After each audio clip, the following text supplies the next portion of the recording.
if you are in tune with this notion of creating and strategically assessing your brand's identity. So I want to turn to this part of the talk and talk you through some steps that I use to think about how to assess this.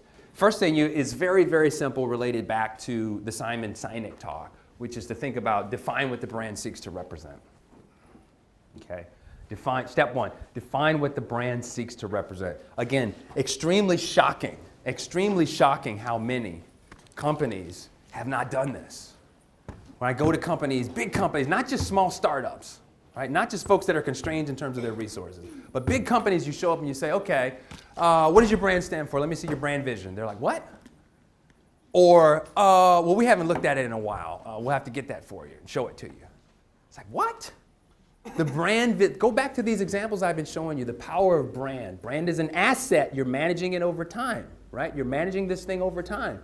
You have to, what I tell companies is, you have to put your brand vision in front of you every single day and think about using that brand vision to make decisions that are smart. And so what I ask companies to do is to think about this. Conduct for your company what's called an identity audit, right? This identity audit basically tries to unpack what your brand is about. What we find in our research is that when we ask the thought leaders of the brand, what does your brand represent? And when we ask consumers, what do you think their brand represents? We often find a disconnect. Like the thought leaders, the people who are in charge of the brands, the stewards of the brands, think one thing and customers think a different thing. So this exercise, purely just in terms of getting the stuff out there in front of managers so that they understand that, wait, my narrative is not quite right in the minds of my consumers. Why does that matter? Because this is all about perception, right? They're going to act on what they believe your brand is about. Going back to Sinek's comment about they buy why you do what you do. So you have to do this identity audit.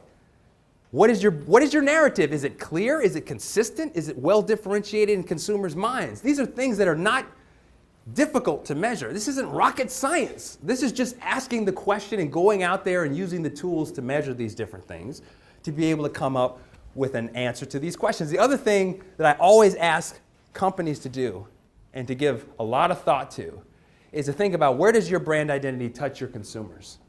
Guys, we live in a world where there's an opportunity to reinforce consumers' identities at various touch points. You got to be aware of all those touch points, and you got to know what exactly is what's happening at those touch points, right?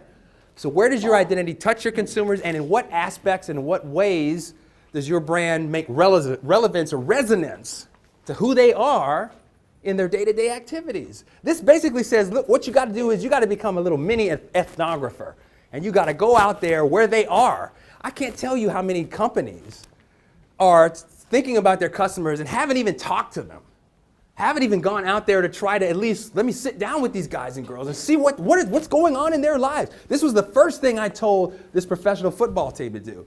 Like, stop getting these, customer sat studies that you're doing from J.D. Power, and go spend some time with these fans.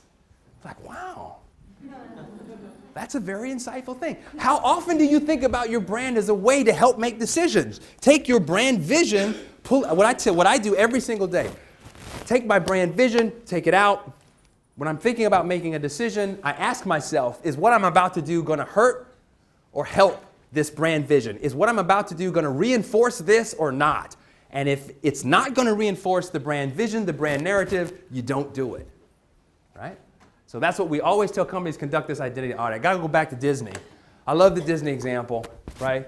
This is a really interesting study. Basically what they did here was they showed people the Disney brand. They got people to think about either the Disney brand or e-entertainment. And then they basically let people go do a little test where they were told that, okay, here's the test. You're going to take this little test, a little trivia test, and you're going to score your own test. So you go in the other room, you score your own test, you come back to us, you tell us what your score is. And you kind of do that in private.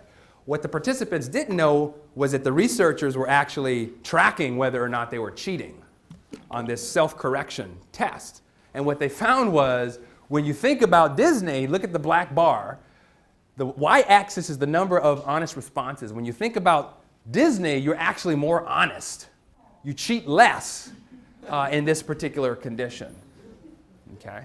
And what does that mean? That means that just being exposed to the Disney brand creates a connection, in this case, about honesty. Now, if you think about, obviously it's time for another gratuitous daughter photo. Guys, Disney did, I am him, definitely. She is. Yeah, she loves to perform.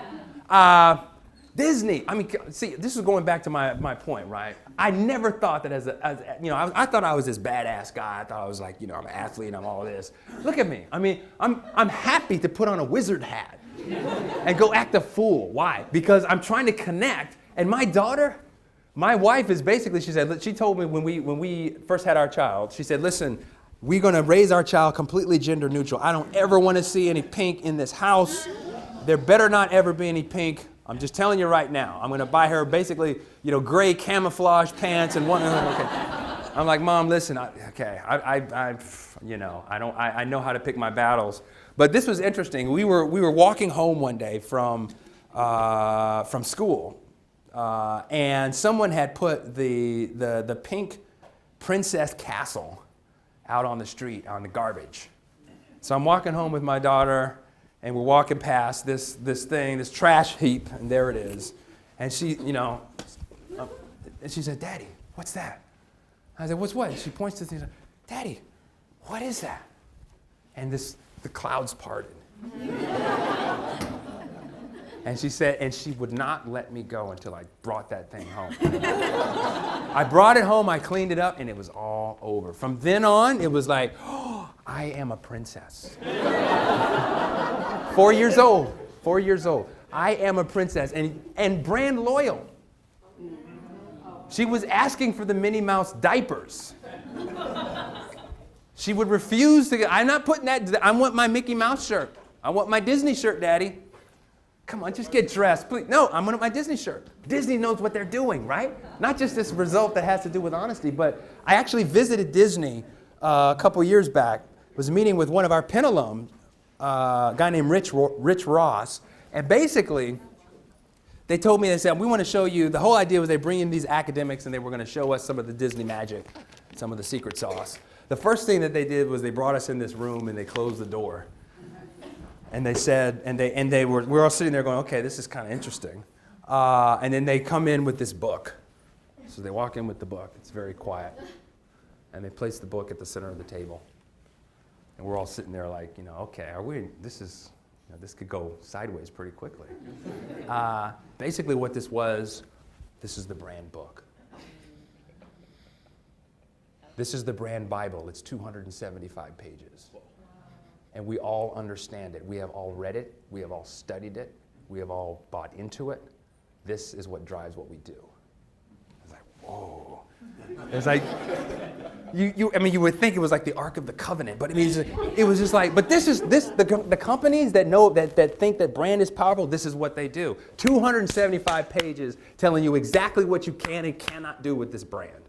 So it's very clear to you, if you're making decisions, you better have studied it, you better have understood it, you better have bought into it. This is our mantra. And guys, the power of brand is you want to get to that place in what you're doing where you have the same exact sort of passion that you have, that consumers, that you want them to feel about your brand. And I can tell you all the great companies I've visited them, Disney, Nike, all these great companies, they all have the exact same kind of internal culture like that.